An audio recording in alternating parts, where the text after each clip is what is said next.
Affirmations करके देख लिया, मैनिफेस्टेशन करके देख लिया, विज़ुअलाइज़ेशन भी कर लिया, ग्रैटिट्यूड भी कर लिया, लेकिन चीज़ें वर्क नहीं कर रही। यानी कि जो चीज़ के लिए आप अफ़र्मेशंस कर रहे हो, ग्रैटिट्यूड कर रहे हो, बट स्टेबिलिटी नहीं आ रही, आपके काम जैसे थे वैसे ही अभी भी है।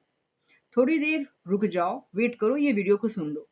पूरा सुनने के बाद आपको ये गारंटी देती हूँ कि आपकी ये 21 डेज़ में जो भी चीज़ें रुकी हुई है ना, वो फ्लो के साथ वर्क करेगी। एक टेक्निक का नाम बताती हूँ, रोबोटिक टेक्निक। जी हाँ, अब आप बोलोगे कि रोबोटिक टेक्निक क्या है? हर चीज़ें तो काम नहीं कर रही, अब ये क्या काम करेगा?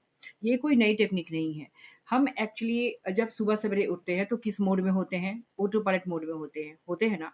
अधिकतर वीडियोज़ में आपने सुना होगा कि नहीं तोते की तरह हमें नहीं बनना है, बट मेरा कहना है कि आपको तोता ही बनना पड़ेगा। क्योंकि किसी भी चीज़ को जब हम लिखते हैं, तो उसमें लिखते समय आपको इमोशन लाना है, हर कुछ करना है, ये हर किसी की बस की बात नहीं। क्योंकि अगर आपके पास टाइम नहीं बच रहा है और आप बहुत ही जल्दी में लिख रहे हो, तो इमोशन उसमें वैसे भी नहीं आएँगे।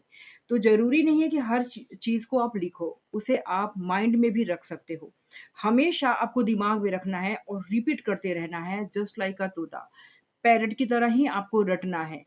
यानी कि जो चीज़ें आपको चाहिए, उसके लिए पैरट बन जाओ कि मुझे तो ये चाहिए ही या फिर ज़िद्दी बन जाओ।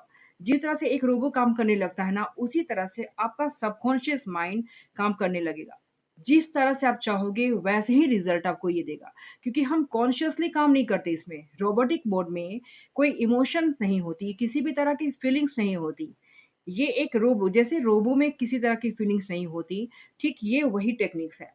आपको सुबह सवेरे हमेशा उठकर कमांड देनी है कि मुझे ये सारी चीज़ें चाहिए ही चाहिए। किसी भी तरह से चाहिए, कैसे भी चाहिए लेकिन मुझे चाहिए। उस चीज़ को इतनी ज़्यादा प्रैक्टिस करनी है आपको हर समय उठते-सोते, जभी भी आपको टाइम मिले, लगे कि मुझे ये गोल है, मेरी इसी तरह की इच्छा है लाइफ़ में बनने की, मेरी डायरेक्शन इधर ही जानी है, तो आपको वही चीज़ें एक रोबो की तरह रिपीट करनी है हमेशा। और जभी भी बेड टाइम हो, आप सोने जा रहे हो, उसके पहले तो आपको हर वो चीज़ को रिपीट करना है। एक रिपिटेशन फॉर्म में आपको आना ही होगा। सो दैट सबकॉन्शियस माइंड को अच्छी तरह से पता चल जाए कि ये चीज़ें आपको चाहिए एट एनी कॉस्ट। तो रोबोटिक मोड में आना कैसे है, ये कैसे काम करेगा और इसकी पूरी जानकारी चाहिए, तो इसके लिए मेरे चैनल को सब्सक्राइब ज़रूर कर लीजिए और अगर आपने पहले से कर लिया है, तो उसके लिए थैंक यू।